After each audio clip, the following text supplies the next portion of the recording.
Coucou, dia tonga soa atao amin'ny fandaharana Jeanne Forêt Santé aty Canada indray ianao. Ny resahantsika anio zany dia ny momba ny hoe fitsaboana amin'ny alalan'ny fahafinaretana, izany hoe ny zavatra mahafinaritra izany. Ahoana indray ary izany karazam-pandaharana izany. Misy ny fitenenan'ny Hippocrate, ilay iray be namorona ny médecine hoe la force de guérison présente naturellement en chacun de nous est la plus puissante qui fut. Izany hoe ny tiany ho tenenina zany dia ny hoe ny fanasitranana goavana indrindra ozy izy zany amin'ny olombelona iray dia ny fahasitranana izay nandeha ara-boajanahary tao anatin'ny olona iray, ka hoady aditsika zany ny momban'izay zavatra zay, satria ny olombelona rehetra dia manana an'izay atao hoe capacité de guérison izay ao aminy, izany hoe ny fahafahany zany manasitrana ny tenany, satria efa nazavaiko teto fa eo amin'ny 700,000 aretina izay misy eto ambonin'ny tany dia vokatry ny fikorontanan'ny taova sy ny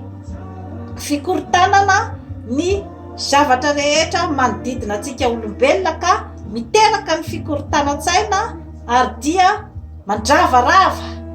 zavatra maro dia maro ao anatin'ny tenantsika izany zavatra rehetra izany.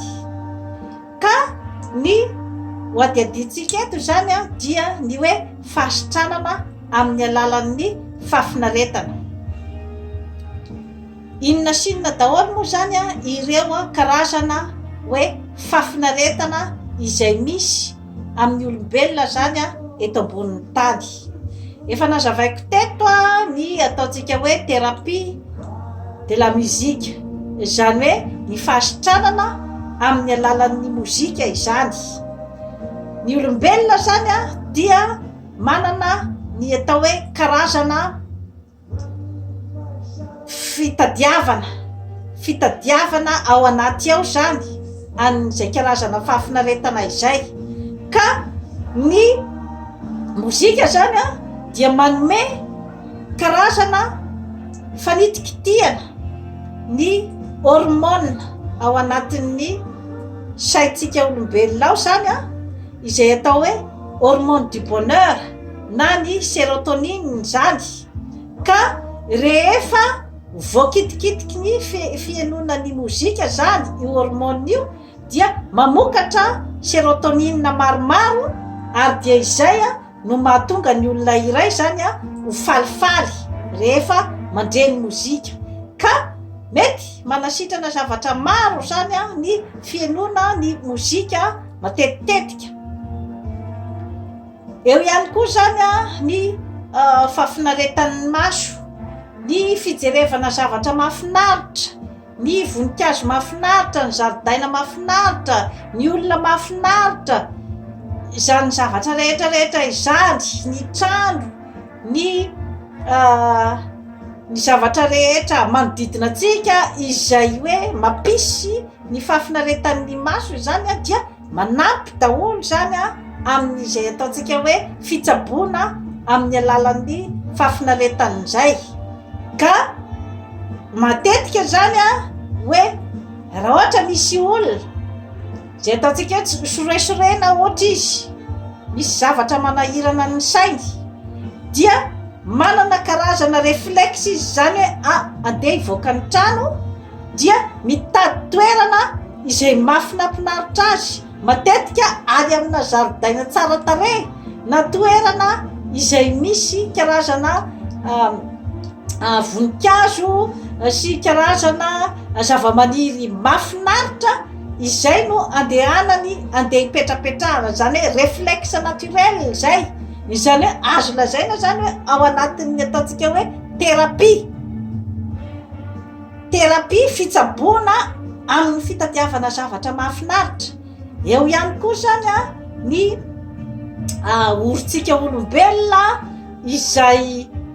raha ohatra ka maheno fofona mahafinaritra ohatran'izany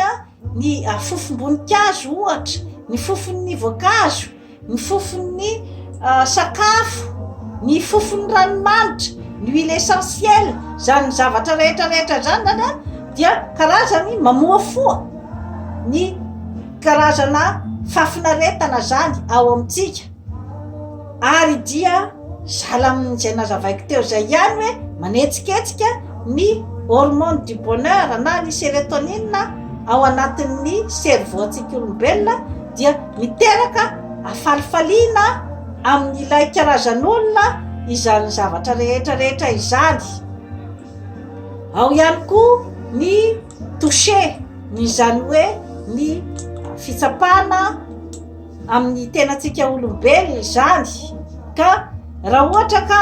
misy manaitaina ohatra ny toerana iray amin'ny tenantsika olombelona, manaitaina ny ozatra ohatra, dia ny réflexe voalohany indrindra zany amin'ny olombelona iray mba analany an'io fanaitaina an'io dia ny fikasiana an'ilay toerana marary. Réflexe tsy amboamboariny zany zavatra rehetrarehetra izany, dia ao anatin'izany ny massage ohatra, izay mitondra karazana fitoniana ho an'ny olona izay manaitaina mandre marary, mandre arerahana, dia mety hiteraka fitoni-tsaina ho azy izany zavatra izany. Maro dia maro zany ny zavatra izay hoe mitondra fitoniana amin'ny manodidina antsika olombelona izany, kanefa dia hoe maro zany ny olona izay tsy mahafantatra an'izay zavatra zay, hoe manao auto-guérissant ge izy, izany hoe manana sitrana ny tenany zany amin'ny alalan'ireo karazana réflexe rehetra ireo. Ohatra raisiko amin'izany koa, raha ohatra ka misy izao ny olona izay manana problème izy na manana sorosoron-tsaina amin'ny fiainana, dia ny réflexe voalohany dia andeha hitady olona izay hitokisany, hitantarany an'iny problème iny, izarany ny tebotebony sy ny aiainy. Izay zao dia réflexe amin'ny maha olombelona zay zavatra zay, ary dia hita fa mampitony an'ilay olona tokoa ny fandehanany, mijery olona, mitantara amin'ny olona iray ny fahoriany, satria iny olona iny dia mety ahitany teny izay ho lazaina mba ahatonga ny fitoniana ao aminy. Ka izay réflexe rehetrarehetra izay dia naturel daholo, voajanahary ao amintsika olombelona. Saingy taty aoriana zany rehefa nadenadre ny fikarohan'ny zanaky ny olombelona, dia teo zany no hoe nitsiry tao anatin'ny sain'ny zanak'olombelona zany ny atao hoe famoronana ny fanafody, ny hoe mpitsabo, ny hoe psychologue, reny zavatra rehetrarehetra reny, nutritionniste. Kanefa taloha zany tamin'ny hoe mbola tsy nisy an'izay toe-javatra rehetrarehetra izay dia nisy zany ny karazana réflexe avy any amintsika olombelona na tonga an'izay hoe fahasitranana naturel ao amintsika izay. Kanefa na dia zany aza dia mbola tokony foana zany ny olombelona iray anaraka n'izay instinct zay, natao ara hoe misy ny fitsaboana izay ataon'ny dokotera. Ohatra raisiko amin'izany ohatra zao dia ny olona izay voan'ny cancer ohatra, dia eo ny fitsaboan'ny dokotera amin'ny alalan'ny chimiothérapie sy ny sisa sy ny sisa. Fa raha ohatra ilay olona mandray an-tanana ny fahasalamany, mandray an-tanana an'izay ataontsika hoe instinct amin'ny maha olombelona azy izay, dia sady manaraka ny torohevitry ny dokotera izy a no mitsabo ny tenany amin'ny tenany ihany dia ny fampitonina ny saina, ny fananana, ny fihinanana ny sakafo ara-pahasalamana ary dia ny faretsehan'ny vatana dia isy bebe kokoa ny vokatra ho azo amin'izany zavatra zany ary dia maro mihitsy eto ambonin'ny tany ny olona izay sitran'ny kansera noho izay hoe karazana finiavana tao aminy zany andeha amin'ny fiainana amin'ny tokony ho izy zany, ayamahany olana amin'ny tokony ho izy, ay sakafo araky ny tokony ho izy ara-pahasalamana dia mety hitondra ny fitoniana sy ny filaminantsaina ao aminy zany satria rehefa natao ny fikarohana dia ny fikorontanantsaina no tena mahatonga ny aretina maro dia maro zany eto ambonin'ny tany. Ny tany saiko teo daholo ireo karazana hoe fitsaboana amin'ny alalan'ny fafinaretana, ao ihany koa ny fanaovana ny firaisana ranofo izay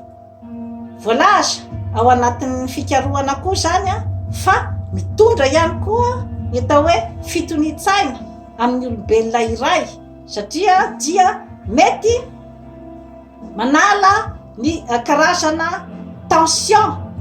rehetra any amin'ny olona iray izany zavatra izany mety mampikoriana tsara ny ra ao aminy ary dia mety mahatonga ihany koa ny fanaitainana izay misy ao aminy hiala. Ao ihany koa ny fitsaboana amin'ny alalan'ny fiomehezana, ny thérapie de rire zany. Ny fiomehezana dia fitsaboana goavana de goavana koa io satria rehefa mey ny olona iray dia miala daholo ny zavatra rehetra izay tambesatra ao aminy, na ny alahelo izany na ny adi-saina na ny zavatra manaitaina any amin'ny osatra sy ny sisa dia mety anjavona daholo zany zavatra rehetrarehetra izany ary indrindrandrindra dia ny fistimulena ny hormone du bonheur ao anatin'ny atidohan'ny olona iray ka zava-misy amin'ny fiainana eto ambonin'ny tany dia ny olona iray izay mototra foana tsy dia ahitanatsika dia matetika ireo karazan'olona ireo dia tsy de metimety foana, tsy de metimety loatra ny humeurany sy ny fomba fisainany zany matetika satria dia ireo ilay karazan'olona be taraina, ireo ilay karazan'ny mitaraina ny tenany ray manontolo marary ny etsy marary ny roa raha vao mahita an'ireo karazan'olona ireo zany matetika dia botany loha satria dia ny karazam-pahoriana no andeha atsetsiny anao rehefa mifankahita aminy. Nefa ny olona izay mahay maka ny energie tsara, ny angovo tsara amin'ny fiainana izany dia renao tsara mihitsy hoe rehefa avy miresaka aminy dia avy ny meny araka taminy. Matetika ireo olona ireo dia manana sens de l'humour ary dia izay sens de l'humour zay dia mitondra energie ho an'ny olona manodidina azy, dia ohatrany hoe nizara ny energie tsara tao aminy zany ny olona iray ka manodidina an'izay zavatra rehetrarehetra izay zany dia ny tiako atongavana dia ny hoe ao aminao ao dia misy ny atao hoe pouvoir de guérison matanjaka de matanjaka, izany hoe ianao ihany no manasitrana ny tenanao amin'ny ireo karazana retina zay tsy midika hoe manao dokotera tena, tsy atomboko natao raha hoe misy ny fitsaboana izay ataon'ny dokotera dia tokony miezaka ianao tompotena rehefa nomeny dokotera ny diagnostika ny amin'ny hoe inona no zavatra tokony ataoko miaraka amin'ny traitement ny dokotera satria tsy tokony avelanao ho any amin'ny dokotera zato isan-jato ny fitantanana ny fahasalamanao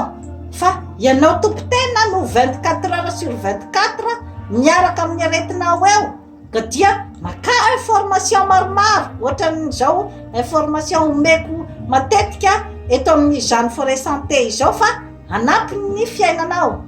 dia toy izay indray tompo kilasy tompoko vavy no azo atolotra anao anio manao abonnement amin'ny Jeanne Forêt Santé fa hanatsara ny fiainanao. Bye bye.